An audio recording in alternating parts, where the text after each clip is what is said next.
પ્રકરણ 19 ઈશ્વર સર્વવ્યાપી. આનંદ શંકર ધ્રુવ. જન્મ ઈસવીસન 1859, અવસાન ઈસવીસન 1942. સમર્થ સાક્ષર આચાર્ય આનંદ શંકર બાપુભાઈ ધ્રુવનું વતન અમદાવાદ. તેઓ સાહિત્ય મીમાંસક, તત્વચિંતક અને ગદ્યકાર તરીકે જાણીતા છે. તેઓ બનારસ હિન્દુ યુનિવર્સિટીના ઉપકુલપતિ પદે હતા. ત્યાં તેમને ડોક્ટર ઓફ લિટરેચરની પદવી એનાયત થઈ હતી. તેઓ સુદર્શન અને વસંત સામાયિકોના તંત્રી પદે પણ હતા. સાહિત્ય વિચાર અને કાવ્ય તત્વ વિચાર તેમના સાહિત્ય મીમાંસાના ગ્રંથો છે. દિગ્દર્શન, વિચાર માધુરી, આપણો ધર્મ અને હિન્દુ વેદ ધર્મ ગ્રંથોમાં તેમણે ધર્મ અને તેના સિદ્ધાંતોની ચર્ચા કરી છે. ધર્મ વર્ણનો જગતના ધર્મો વિશેનો તેમનો ગ્રંથ છે.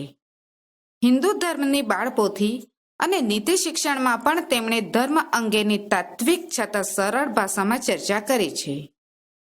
શ્રી ભાષ્ય અને સુદર્શન ગ્રંથાવલી તેમના સંપાદનો છે. ઊંડું મનન, ચિંતન અને વિષયની વિગતવાર ચર્ચા, પ્રૌઢ છતાં પ્રસન્ન શૈલી તેમના ગદ્યના મુખ્ય લક્ષણો છે. આનંદ શંકર ધ્રુવના આ ચિંતનાત્મક નિબંધમાં ઈશ્વરના ગહન સ્વરૂપ અને તેની સર્વવ્યાપકતાનો સુંદર સંયુક્તિક ઉઘાડ થયો છે. સચરાચર સૃષ્ટિમાં વ્યાપેલા સર્જનહારને નિબંધકારે પૌરાણિક કથા દ્રષ્ટાંત દ્વારા ગુરુ શિષ્યના અદ્ભુત સંવાદાત્મક માધ્યમ થકી સહજ સરળ રીતે સમજાવવામાં સફળતા હાંસલ કરી છે. જળ ચેતન જે કાંઈ દેખાય છે તે સઘળું એનું જ બનેલું છે અને એણે જ બનાવેલું છે. એ દેખાતો નથી, તેથી તે નથી ગેરહાજર છે એવું માનવું ભૂલ ભરેલું છે. જેમ દૂધમાં સાકર અને સમુદ્ર જળમાં મીઠું છે તે અદ્રશ્ય છે, કિંતુ અનુભવ ગમ્ય છે.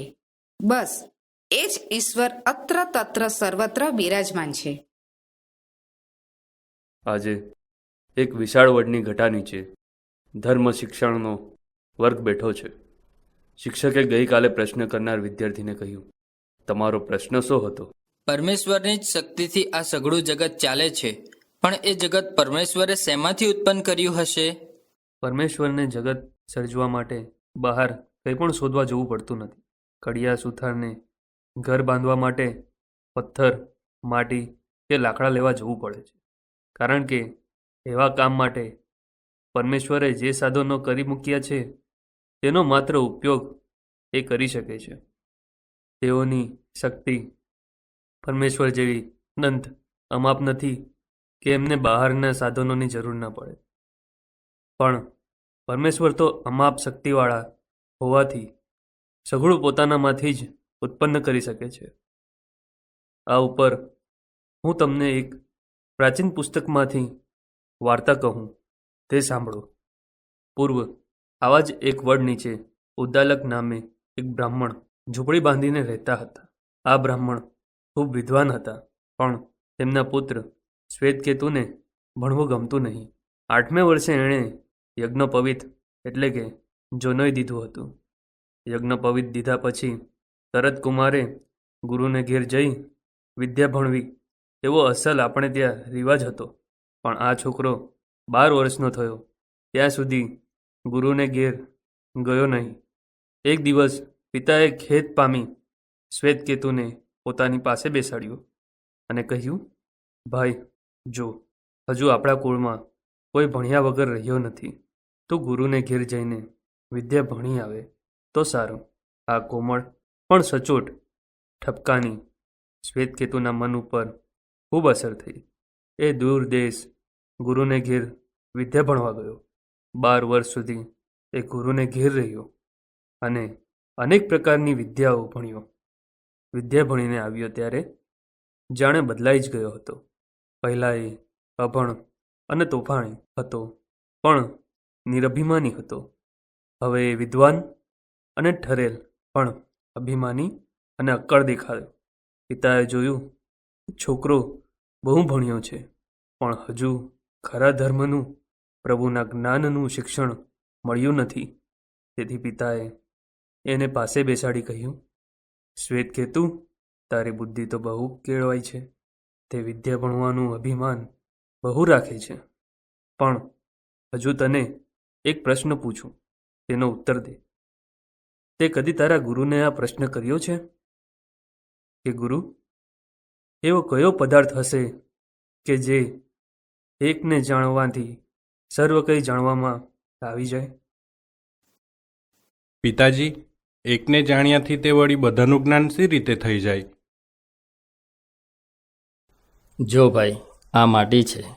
આ એક માટીને પૂરેપૂરી જાણી લઈએ તો માટીના ઘડા કે ઈંટ વગેરે જે પદાર્થો થાય છે તે સર્વ આપણે જાણી શકીએ.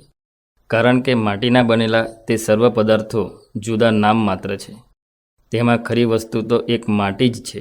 તે જ પ્રમાણે ભાઈ, જો આપણે લોઢું તે બરાબર સમજી લઈએ તો લોઢાના બનેલા સર્વ પદાર્થો આપણા સમજવામાં આવી જાય.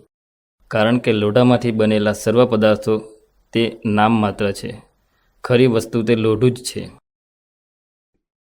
પિતાજી, ત્યારે મારા ગુરુઓએ તો મને એવો કોઈ જ પદાર્થ બતાવ્યો નથી કે જે જાણ્યાથી સઘળાનું જ્ઞાન થઈ જાય. મને લાગે છે કે એ પદાર્થ એ ગુરુઓ પોતે જ જાણતા નહીં હોય. જાણ હોય તો મને શા માટે ન કહે? માટે પિતાજી, તમે જ મને એ કહો. એ પદાર્થો તે પરમેશ્વર છે. જેમ ઘડો વગેરે માટીના બનેલા છે, ઘરેણાં વગેરે સોનાના બનેલા છે, છરી તલવાર વગેરે લોઢાના બનેલા છે, તેમ આ સર્વ પદાર્થો પરમેશ્વરના બનેલા છે. પરમેશ્વરની ઈચ્છા થઈ કે હું એક છું તે બહુ થાવું, અને એમ ઈચ્છા કરીને એણે પોતે જ પૃથ્વી, પાણી, તેજ વગેરે ધારણ કર્યા અને આ સૃષ્ટિ થઈ. કાલની વાતમાંથી કોઈને કાંઈ પૂછવું હોય તો પૂછો. ગુરુજી, શ્વેતકેતુના પિતાએ કહ્યું તેમ જો આ સર્વ પદાર્થો એ જ પરમેશ્વર નહીં, જે આ પૃથ્વીમાં રહે છે છતાં જેને પૃથ્વી જાણતી નથી, પૃથ્વી જેનું શરીર છે, જે પૃથ્વીમાં રહીને તેને ચલાવે છે, એ પરમેશ્વર જે જળમાં રહે છે, જે વાયુમાં રહે છે, સૂર્ય, ચંદ્ર, તારા, પશુ પંખી, મનુષ્ય વગેરેમાં અને આ બ્રહ્માંડમાં ભરેલા અસંખ્ય પદાર્થોમાં રહે છે. છતાં એ પદાર્થો જેને જાણતા નથી, એ પદાર્થો જેનું શરીર છે, એ પદાર્થોની અંદર રહ્યો છે, એમને ચલાવે છે એ પરમેશ્વર. પણ માટી અને માટીના વાસણોનું મેં જે દ્રષ્ટાંત આપ્યું હતું તે સાંભળીને તમને શંકા થઈ.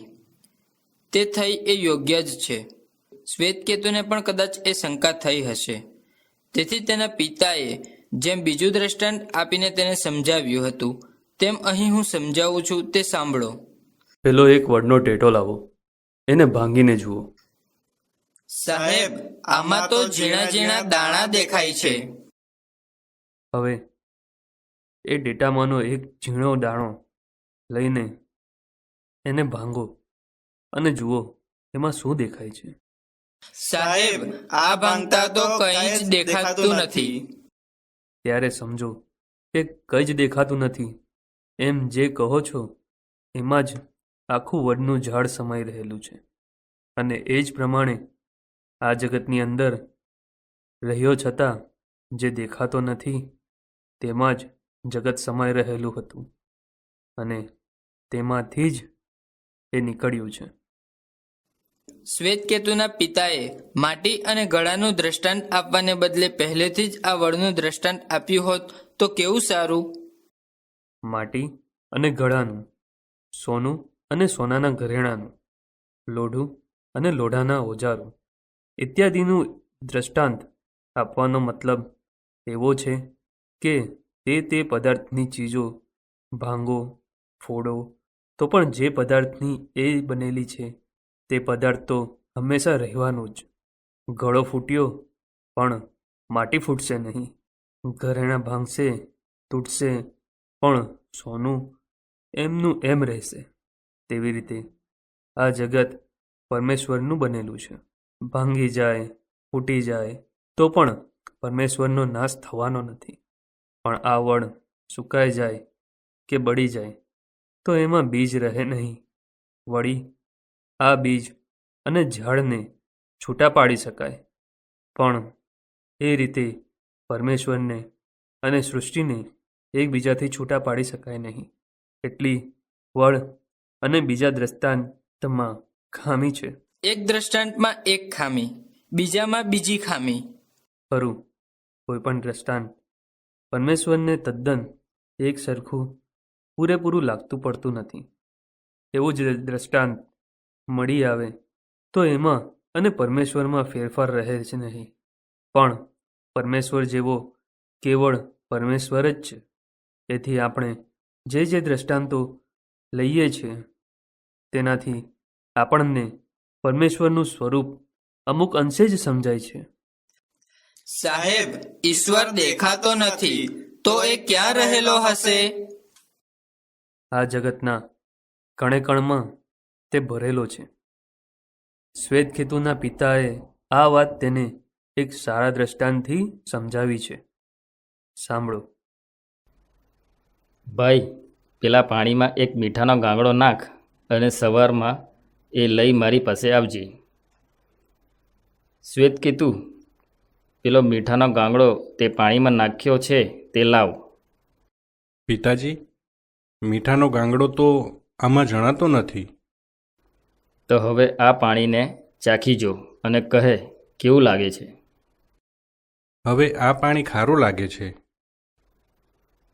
પાણીને ચમચીથી વચ્ચેથી લઈ ચાખી જો કે કેવું લાગે છે. અહીંથી પણ ખારું લાગે છે. હવે એ પાણીને તેમાંથી મીઠું કાઢી નાખીને મારી પાસે લાવ. પિતાજી, એ સી રીતે નીકળે? એ તો પાણીમાં તદ્દન ભળી ગયું છે. ત્યારે એ જ પ્રમાણે સમજ કે પરમેશ્વર અહીં જ છે, છતાં તું જોઈ શકતો નથી કે એ અહીં જ છે. માત્ર એ ચાખવાથી, એનો રસ લેવાથી જ એ જણાય છે. એટલે પરમેશ્વર આંખે દેખાતો નથી, પણ એને અનુભવમાં લઈ શકાય છે, અને એ રીતે એ છે એમ આપણને ખાતરી થાય છે. સાહેબ, આ વાતમાં મીઠાને બદલે સાકર કહી હોય તો કેવું સારું? ઘણું સારું. પરમેશ્વર સાકર જેવો મીઠો છે. પણ તમે જ જરા કહો ને કે ખારા પદાર્થને તમે મીઠું કેમ કહો છો? સાહેબ, મીઠા વગર બધી રસોઈ ફીકી લાગે છે. રસોઈમાં ગળપણ વિના ચાલે, પણ મીઠા વિના ચાલે નહીં. ત્યારે સમજો કે પરમેશ્વર વગર આ જગતની સઘળી રસોઈ ફીકી છે.